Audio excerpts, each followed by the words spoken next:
जश्न गौसिया का जुलूस बड़े ही अकीदतों एहतराम के साथ निकाला गया। इस दौरान मुस्लिम समाज के सैकड़ों लोग शामिल रहे। यह जुलूस गुलाबबाड़ी से निकलकर रीडगंज चौक, रिकाबगंज, कसाबाड़ा, फतेहगंज होते हुए पुनः गुलाबबाड़ी पहुंचकर समाप्त हुआ। आपको बता दें, जुलूस गौसिया पीराने पीर दस्तगीर हजरत शेख अब्दुल कादिर जिलानी के यौम पैदाइश के मौके पर निकाला गया, जिसे मुस्लिम समाज में 11वीं शरीफ के नाम से जाना जाता है। जुलूस में तमाम अंजुमन के नौजवानों ने हुजूर गौस पाक की शान में अपने अपने कलाम पेश किए।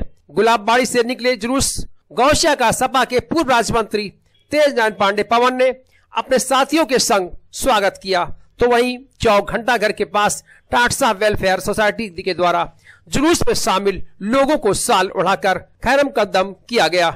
जुलूस गौसिया का चौक घंटा घर पर सोसाइटी के सदस्यों द्वारा साल व माला पहनाकर भव्य स्वागत किया गया। आज की तारीख बड़ी महत्वपूर्ण तारीख है, क्योंकि आज के दिन पीराने पीर रोशन ज़मीर कुतुब रब्बानी महबूब सुहानी शेख अब्दुल कादिर जिलानी रहमतुल्लाह अलैह के उर्स की तारीख है।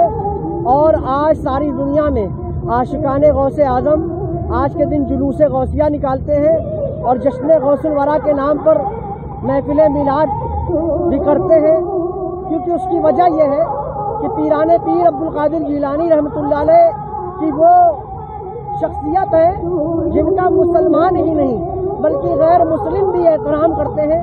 आपने देखा होगा कि दूसरे मजहब के लोग भी जुमेरात को बड़े पीर की फातिहा कराते नजर आते हैं। उसकी वजह यह है कि आपने अपने अखलाक से लोगों के दिलों में ऐसी मोहब्बत बिठा ली कि लोगों ने मुसलमान भी हुए और जो बुराई में मुब्तला थे, चोरी में, डकैती में, नमाज नहीं पढ़ते थे, जिनाकारी में, तो अल्हम्दुलिल्लाह मेरे बड़े पीर साहब ने उन लोगों को तौबा कराई और अल्लाह के उन्हें करीब कर दिया और ऐसा करीब किया कि आज उनके नाम लेवा पूरी दुनिया में है और ये तमाम वलियों के सरदार हैं।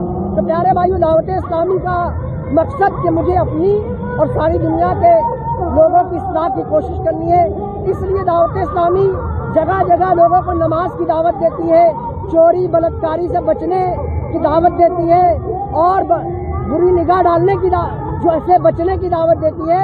तो अल्हम्दुलिल्लाह दावत इस्लामी एक काम यह है कि जब रबी अव्वल आता है तो जुलूस मोहम्मदी निकालते हैं और जब बड़े पीर साहब का दिन आता है तो हम जुलूस गौसिया निकालते हैं। अल्हम्दुलिल्लाह मैं दावत इस्लामी का खादिम सैयद अरशद अली अत्तारी मेरा नाम है और इसी तबलीग के काम को लेकर चल रहा हूँ। फैजाबाद अयोध्या यूपी में हमारा एक मदरसतुल मदीना फैज़ अफ्तार भी चलता है, जिसमें बच्चे कुरान की तालीम हासिल करते हैं। हमेशा आज कई सालों से गुलाबबाड़ी मैदान से चलता है और इसका जो रिकाबगंज है, डिस्ट्रिक्ट हॉस्पिटल कसाबाड़ा होते हुए, फतेहगंज बिलाल मस्जिद सुभाष नगर होते हुए, चौक घंटा घर होते हुए गुलाबबाड़ी के मैदान पर इख्तिताम होता है, वहाँ दुआ होती है। मेरा नाम सैयद अरशद अली। 11 रबीउल सानी इस्लामी तारीख है और आज के दिन पीराने पीर बड़े पीर दस्तगीर महबूब सुबानी हजरत गौसे आज़म बगदादी रहमतुल्लाह अलैह के उर्स की तारीख है। उनकी मोहब्बत में, उनकी याद में, उनकी तालीमात को फैलाने के लिए आज आशिकाने गौसे आज़म रज़ी अल्लाह ताला अन्हु पूरे हिंदुस्तान, पूरी दुनिया में गौसे आज़म की जुलूस का एहतमाम करते हैं, 11वीं शरीफ मनाते हैं, बिरयानी बनाते हैं, दोस्त अहबाब राही मुसाफिर सबको खाना खिलाते हैं उनकी मोहब्बत में। तो इस वजह से कि आपकी शख्सियत बड़ी ही महत्वपूर्ण, बड़ी अहम शख्सियत थी। आपने दुनिया में बहुत अजीम कारनामा अंजाम दिया। हज़ारों हज़ार यहूद व नसारा आपकी तकरीर को, आपकी बातों को सुनकर मुसलमान हुए और चोर डाकू हज़ारों की तादाद में आए, तौबा किया और अच्छे इंसान बन गए। ज़िंदगी भर आपने मोहब्बत, अमन और सलामती की तालीम दी, अखलाक की तालीम दी। सच्चाई को उन्होंने बताया कि इंसानियत की हथियार है और इंसान सच्चाई के ज़रिए से दुनिया को फतह कर सकता है और खुदा तक वो अपना मुकाम बना सकता है। उन्हीं की याद में हम लोग मनाते हैं और उन्हीं की तालीमात को, पैगाम को आम करने की कोशिश करते हैं। मुफ्ती मोहम्मद मोइनुद्दीन शेखुल हदीस दारुल बादशाह फैज़ाबाद, ये जुलूस गुलाबबाड़ी से शुरू हुआ है और चौक घंटाघर रकाबगंज होते हुए कसाबबाड़ा होते हुए शिवाजीनगर होते हुए गुलाबबाड़ी मगरिब के वक्त खत्म होगा। दुआ होगी सारे लोगों के लिए, हिंदुस्तान के लिए, मुसलमानों के लिए, हिंदुस्तान के रहने वालों के लिए कि फलाह सलाह मोहब्बत के साथ रहे।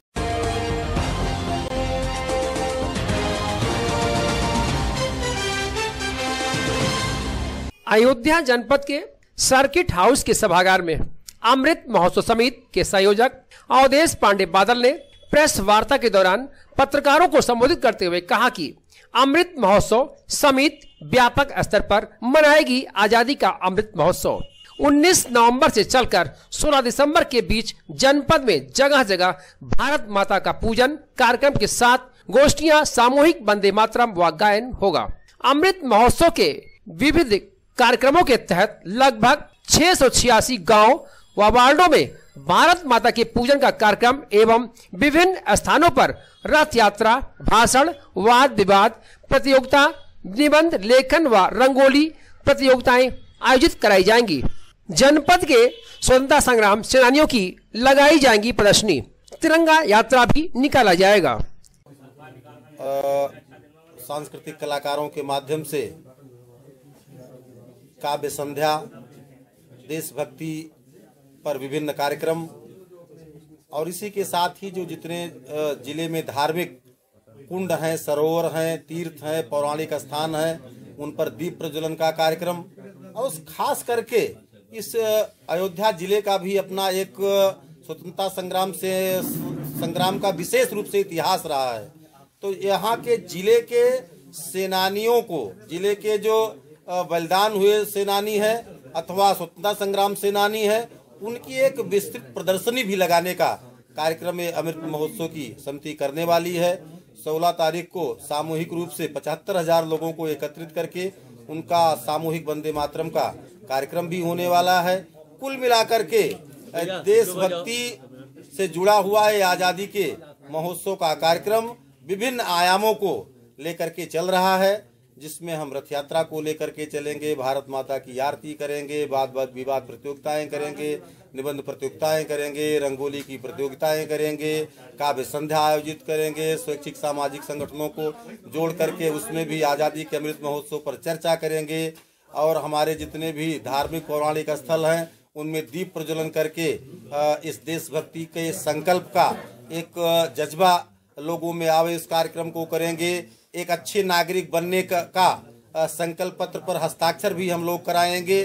एक विभिन्न आयामों को समाहित करता हुआ ये अमृत महोत्सव 19 तारीख से प्रारंभ होकर के 16 दिसंबर को पूर्ण होगा और मुझे लगता है कि एक ऐतिहासिक और क्रांतिकारी काम इस समिति इस जिले में करने वाली है। प्रतिशत का भागीदारी है, आधी आबादी है देश की, तो महिलाएं निश्चित तौर पर इसमें बढ़ चढ़कर हिस्सा लेंगी। मैं स्वयं एक महिला हूं और देखिए इस कार्यक्रम का आज यहाँ पे प्रेस कॉन्फ्रेंस था और इसमें मैंने अपनी उपस्थिति दर्ज कराई है। और चूंकि इस देखिए कार्यक्रम की शुरुआत ही 19 नवंबर से हो रही है, जो कि रानी लक्ष्मीबाई जी का जन्म दिवस है, तो महिलाएं कहीं भी किसी भी क्षेत्र में कम नहीं है।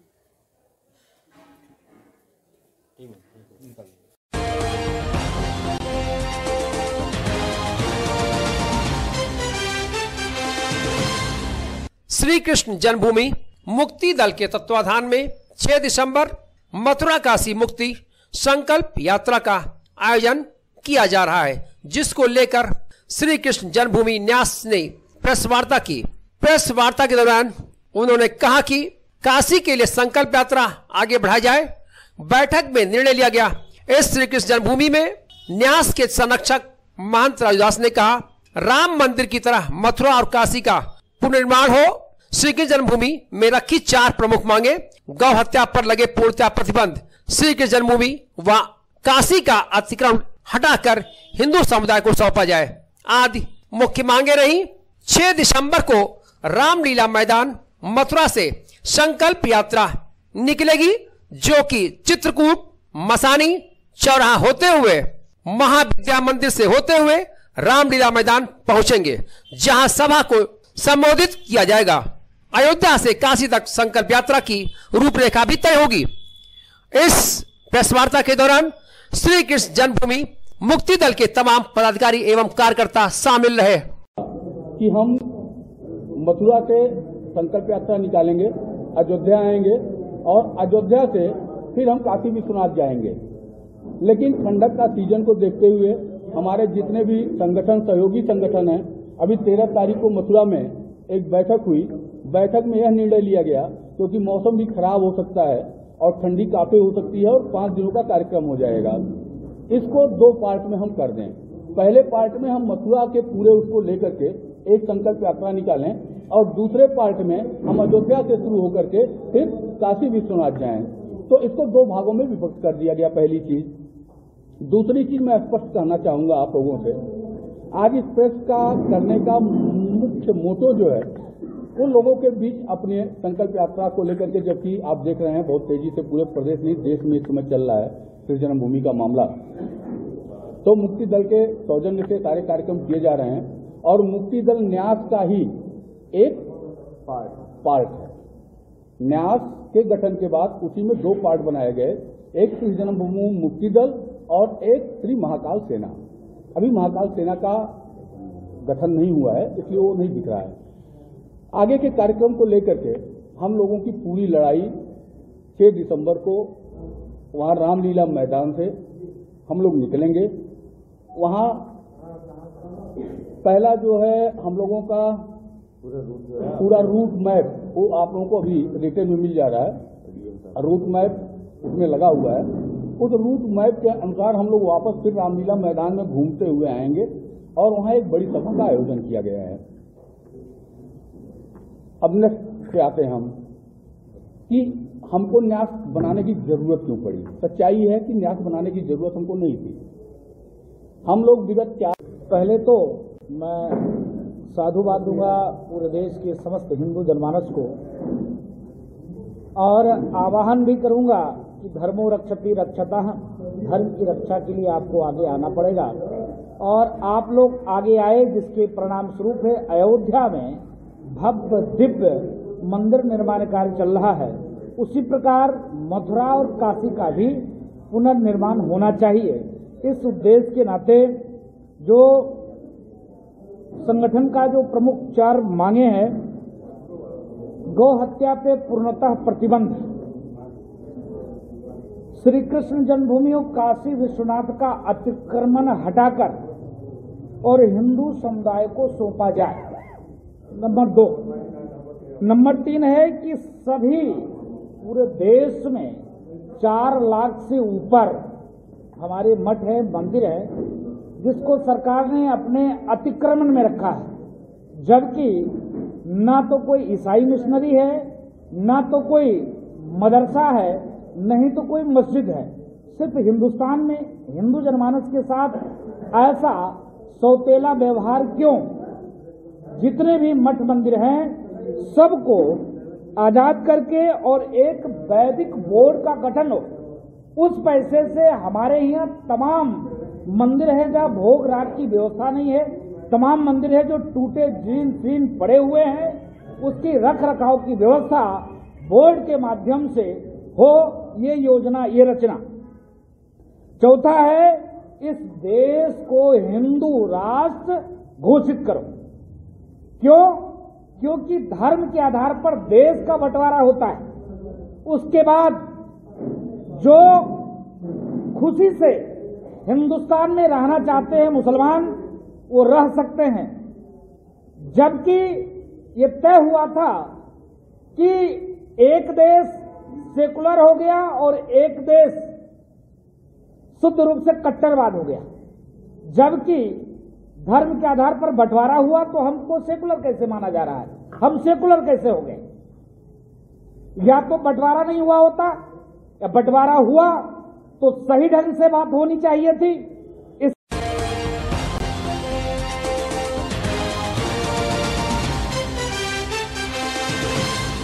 अयोध्या जनपद के 2 सहायक अध्यापकों ने शिक्षा भवन कार्यालय के प्रांगण में अनिश्चितकालीन धरना प्रदर्शन आरंभ किया।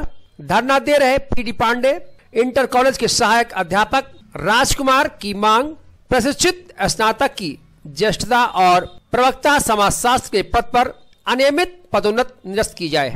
आर कन्या इंटर कॉलेज की सहायक अध्यापिका उषा कुमारी गुप्ता की स्नातक संवर्ग की ज्येष्ठता तय करने, निलंबन काल का अवशेष भुगतान, अर्थशास्त्र प्रवक्ता पद पर पदोन्नत और मृतक आश्रित कोटे के तहत नियुक्ति को रद्द करने व विद्यालय प्रबंध समिति को अवैध करार देने की जिला विद्यालय निरीक्षक कार्यालय पर चल रहे धरने में उदय नारायण तिवारी, धीरेन्द्र प्रताप सिंह, रामेश्वर प्रसाद तिवारी, उमा शंकर शुक्ल के साथ तमाम लोग मौजूद रहे। 16 तारीख से हम लोग धरने पे बैठे हुए हैं। कल भी धरने पे, आज भी हैं, और हमारी मांग नहीं मानी गई तो कल भी हम धरने पे रहेंगे। PD Pandey inter college Sonaisa Rasulabad में समाजशास्त्र प्रवक्ता की अनियमित पदोन्नत कर दी गई, हमारी ज्येष्ठता और वरिष्ठता को अलग करते हुए। इसी मांग पे हम धरने पे बैठे हैं। जब तक हमारी मांग पूरी नहीं होगी तब तक हम धरने पे बैठे रहेंगे। ठीक है, ये अनियमित पदोन्नत को निरस्त करके हमारी पदोन्नत सुनिश्चित की जाए, हमारी वरिष्ठता को बरकरार रखा जाए। स्नातक वेतन क्रम में हम सबसे सीनियर अध्यापक हैं, हमारी वरिष्ठता बरकरार रखी जाए। जी, मेरा नाम राजकुमार कारूस, व्यायाम शिक्षक, PD Pandey inter college Sonaisa Rasulabad, Ayodhya. कल से बैठे हुए हैं और अभी कोई हल नहीं निकला है और हमारी 4 मांगे हैं। सबसे बड़ी बात तो है कि हमको जो है सबसे सीनियर हमें और हमको जो है जूनियर कर दिया गया है, और जिसको नौकरी नहीं मिलनी चाहिए, शिल्पी श्रीवास्तव, उनको जो है नौकरी मिल गई है, उनको पदोन्नत कर दिया गया, फिर निरस्त हो गया, फिर भी प्रवक्ता उनको माना जा रहा है। और ये प्रबंधक सब कर रहे हैं, वो बिल्कुल ही अवैध है, उनको अधिकार ही नहीं है, लेकिन फिर भी वो सब करते चले जा रहे हैं। इसके बाद जो उनका जो रजिस्ट्रेशन है वो भी गलत है, रजिस्ट्रेशन है ही नहीं है, बिल्कुल अवैध प्रबंधक है और सारे गलत काम करते जा रहे हैं। जिनका 5 साल नहीं पूरा है उनका प्रमोशन कर दिए हैं। ये आर कन्या इंटर कॉलेज का मामला है और हम सन 11 से लड़ रहे हैं, लेकिन आज तक जो है नहीं कि कोर्ट का मामला है। जेडी साहब कर चुके हैं, डायरेक्टर साहब कर चुके हैं, डीआई साहब 2-2 बार इनको कर चुके हैं, लेकिन उनके ऊपर जू नहीं रेंग रही है। हम लोग शिक्षक भवन पे बैठे हुए हैं, बस यही कि हमारे जो ज्येष्ठता वो हमारी सुनिश्चित करें, जो गलत किए हैं उसको सही कर दे, बस और कुछ नहीं। हम उषा कुमारी गुप्ता है, आर कन्या इंटर कॉलेज फैजाबाद।